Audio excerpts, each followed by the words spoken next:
Magandang araw sa inyo mga kapatid. So ngayong araw na to mga kapatid, samahan niyo ako at magsisimba tayo sa Winchester Cathedral. Kasi nga nakakamiss niyo yung simbang gabi sa Pilipinas. So magsisimba kami dito sa Winchester. Alam ba ninyo mga kapatid na tuwing December dito sa Winchester ay nagkakaroon sila ng misa lalo na sa gabi. So nakakamiss ang simbang gabi kaya magsisimba kami dito sa Winchester Cathedral. Alam ba ninyo mga kapatid na yung Winchester dati ay dating capital ito ng England.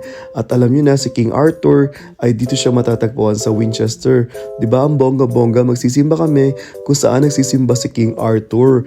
So yan yung simbahan mga kapatid ng Winchester. Very famous siya at very popular na cathedral dito sa UK. At itong isa sa mga famous na niluluto na alak dito sa UK mga kapatid, 'di ba? So pagkatapos namin magsimba, tapos ng misa, maghahanap kami ng kakainan namin ng aking pamilya kasi nga nagugutom na kami. Nakakamiss nga lang kasi walang puto bongbong